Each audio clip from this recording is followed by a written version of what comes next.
O Senhor esteja convosco. Ele está no meio de nós. Proclamação do Evangelho de Jesus Cristo, segundo João. Glória a vós, Senhor. Naquele tempo disse Jesus a Nicodemos: ninguém subiu ao céu, a não ser aquele que desceu do céu, o Filho do Homem. Do mesmo modo, como Moisés levantou a serpente no deserto, assim é necessário que o Filho do Homem seja levantado, para que todos os que nele crerem tenham a vida eterna. Pois Deus amou tanto o mundo que deu o seu Filho unigênito, para que não morra todo o que nele crê, mas tenha a vida eterna. De fato, Deus não enviou o seu Filho ao mundo para condenar o mundo, mas para que o mundo seja salvo por ele. Palavra da salvação. Glória a vós, Senhor.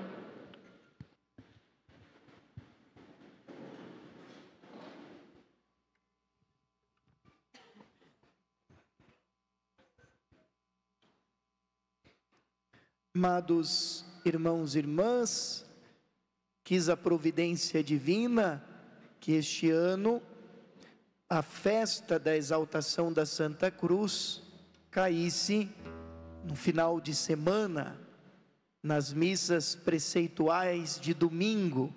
Como é festa, então, a gente dá uma interrompida na caminhada do tempo ordinário, litúrgico, tempo comum, para celebrar esta festa que marca a inauguração da Basílica de Santa Croce e também a apresentação da relíquia da Santa Cruz de Nosso Senhor Jesus Cristo, depois do grande esforço realizado pelo Império Romano do lado oriental bizantino, nas escavações a mando da mãe do imperador Constantino, Santa Helena. Santa Helena, mãe do imperador romano Constantino, se converteu a Jesus Cristo, em silêncio, porque o Império Romano não aceitava, não admitia o cristianismo, não aceitava e dizia que era uma seita, e por isso perseguia e matava os primeiros cristãos, jogando-os para morrer, sendo devorados às feras no Coliseu em Roma. Então Santa Helena se converteu e muito rezou pela conversão do seu filho, o imperador Constantino, que na batalha contra Maxêncio, sabendo que poderia ser derrotado pelo esforço de guerra, que não seria necessário, e ele então teve uma visão de uma cruz no céu, dizendo: sob este sinal você vencerá, o sinal da cruz. E ele então dormiu aquela noite e teve um sonho com o próprio Jesus, que lhe apresentava a cruz que ele contemplou no céu durante o campo de batalha. E então ele, no dia seguinte, mandou cunhar nos escudos dos seus soldados o ictus, que é aquela PX, aquilo é o ictus grego, que é o sinal de Christos. E então ele obteve a vitória e se converteu ao cristianismo, para a alegria de sua mãe, a imperatriz Santa Helena, e depois então decidiu construir as basílicas sobre o Gólgota e também em Jerusalém. E ela então, sabendo da tradição de que a cruz que foi suspenso nosso Senhor Jesus Cristo estava num determinado lugar do Gólgota, então ela mandou fazer as escavações e ali foram encontradas 3 cruzes. E aí qual que era a de Jesus? Aí convidaram várias pessoas enfermas e muitas pessoas foram curadas porque tocaram naquela cruz. E aí descobriu que aquela cruz de fato era a cruz que o Senhor havia sido crucificado. Então daquela cruz foi feito relíquias, enviadas para vários lugares do império, e ali foi edificada a Basílica de Santa Croce, né, que existe até hoje em Jerusalém. Então essa festa é celebrada desde o 4º século da era cristã, para celebrar justamente o encontro e a apresentação da relíquia da cruz do Senhor. A cruz que todos nós um dia fomos marcados, o dia que nós fomos apresentados na igreja para sermos batizados pelos nossos pais, o primeiro sinal que marca a acolhida do neófito, do catecúmeno, o primeiro sinal que é traçado na pessoa é o sinal da cruz, como sinal de acolhida na comunidade cristã, porque para nós a cruz não é o sinal mais do suplício, do horror da morte, mas para nós a cruz é o sinal da nossa salvação. É o sinal da nossa salvação, como escutamos no evangelho que nos foi proclamado, São João dizendo justamente isso, que Jesus, assim como a serpente foi levantada no deserto, também o Filho do Homem terá que ser erguido, e todos aqueles que o contemplarem e o acolherem como Filho de Deus encarnado, como Cristos, ungido do Pai, Mexiá, esses serão salvos. Sempre na tradição dos povos babilônicos, egípcios, a serpente, ela tinha um sinal de imortalidade, porque a serpente, a gente sabe, é um animal que troca a pele, né? E ela sobrevive em lugares ermos. Então, para as culturas pagãs, a serpente, ela sinalizava a imortalidade. Por isso que Moisés, Deus vai pedir para que Moisés coloque uma serpente, né, na haste de um bastão, e quando o povo era picado pela serpente e olhava para aquela serpente, eles eram curados, eles eram salvos ali da dureza do deserto que eles estavam atravessando rumo à terra prometida. Assim também acontece com Cristo. Todos nós que contemplamos o Cristo crucificado, nós devemos contemplar a face do nosso Salvador. Ele que não se apegou à sua vida, mas se rebaixou, humilhando-se até a morte, morte de cruz, como nos diz o apóstolo Paulo, tudo isso para justamente nos salvar. Por isso a cruz tem a imagem também da árvore da vida, porque nós tivemos a árvore do paraíso, do Gênesis, que se tornou a árvore da morte, porque Eva se deixou cair na tentação da serpente, porque a serpente disse a ela: se você comer desse fruto, seus olhos se abrirão, esse fruto que Deus proibiu, e você será como Deus.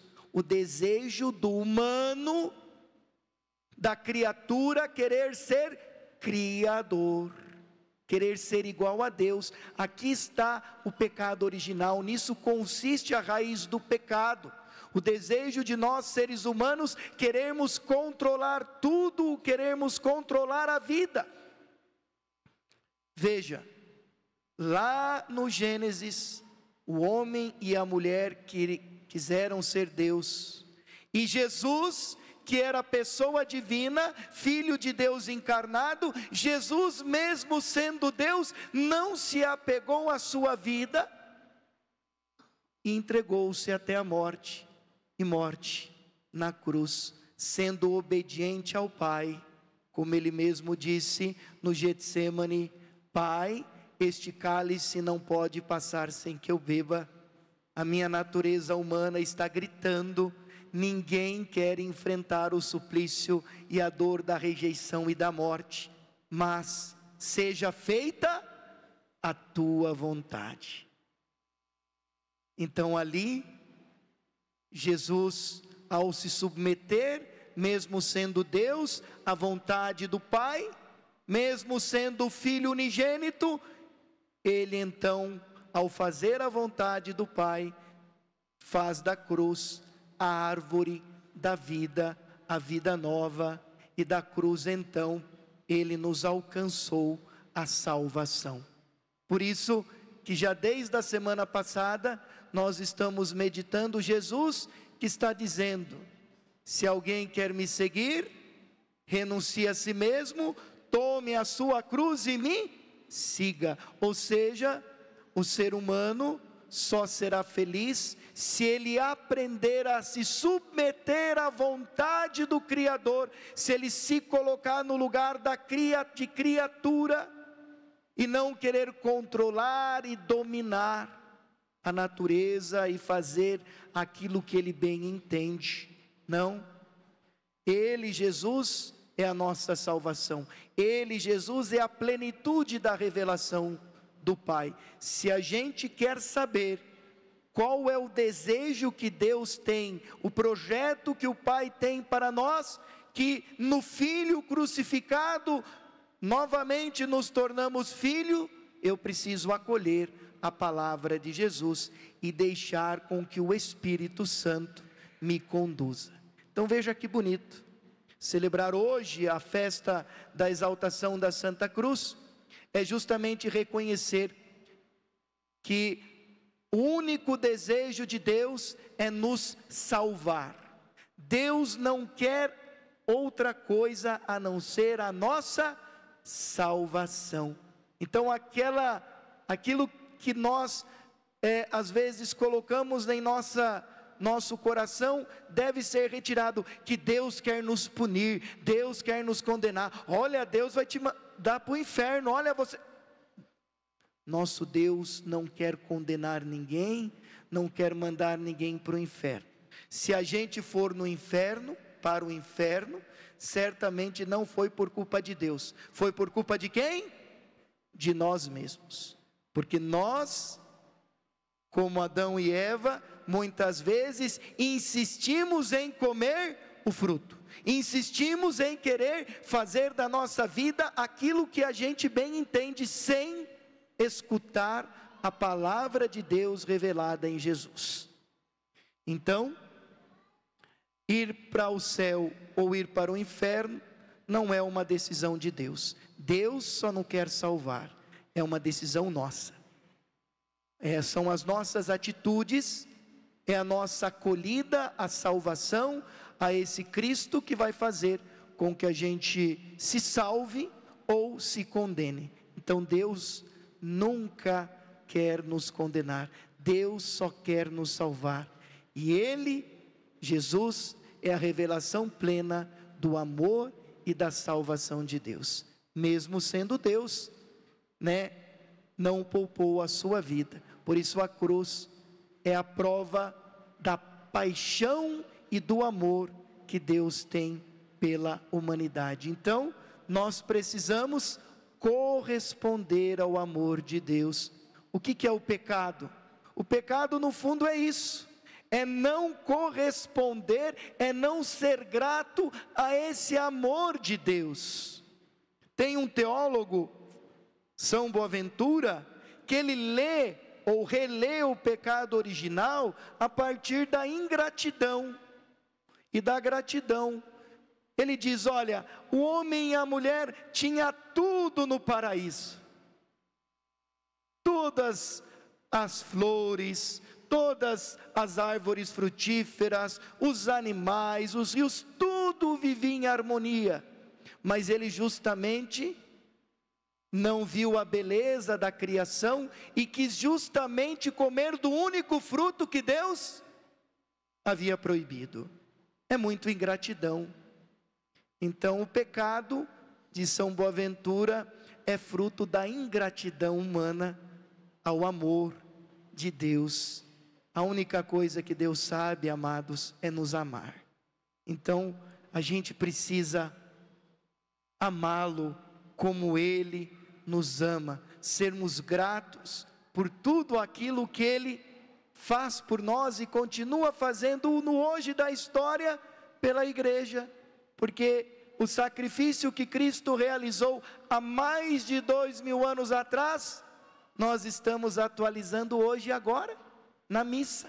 A missa é isso, é o sacrifício de Cristo atualizado no hoje da história, é a salvação que Ele alcançou lá atrás, que chega até nós na missa. Daqui a pouco vamos comungar do seu santíssimo corpo e sangue, que na cruz foi oferecido por nós. Ele só nos ama, Ele só quer o nosso bem, Ele só quer nos salvar. Vamos corresponder a esse imenso amor que Ele tem por nós. Por isso, a gente tem que fugir do pecado e buscar viver na graça. E abraçar também a nossa cruz, entender que os sofrimentos e as dificuldades e os desafios fazem parte da existência humana. Se até Cristo, o Filho de Deus encarnado, assumiu, quem somos nós para não assumir a nossa cruz e ser capaz de oferecer também o nosso sofrimento, a nossa cruz diária, para a salvação do mundo? Tenho citado muito, porque é um santo recente, São Carlo Acutis, que foi canonizado agora, aquele jovem de 15 anos, que sofria terminalmente com aquela leucemia, no leito do hospital, e quando o médico lhe perguntava: Carlo, você está sentindo muita dor, eu vou aumentar a dosagem do medicamento, da morfina. Carlo dizia: não, doutor, o Papa, a igreja está sofrendo mais do que eu, então eu ofereço o meu sofrimento, a minha dor, para a igreja, eu aplico a minha dor, para a salvação também das pessoas, para a conversão das pessoas. Então veja que bonito, um jovem de 15 anos, ter uma intuição dessa, assumir a leucemia, a enfermidade, sem pestanejar, sem xingar, sem ficar revoltado, mas oferecer todo o sofrimento dele, pela conversão das pessoas e pela igreja, que naquela época estava sendo muito atacada. Que tenhamos também essa capacidade de fazer, completar em nós, com as nossas dores, nosso sofrimento, aquilo que faltou à paixão de nosso Senhor Jesus Cristo. Não faltou nada, mas a gente une a nossa dor, o nosso sofrimento, ao sofrimento de Cristo. Tudo que Ele enfrentou para conquistar a salvação que recebemos gratuitamente e por amor. Não podemos deixar de corresponder a esse amor grande que Deus tem por nós. Louvado seja nosso Senhor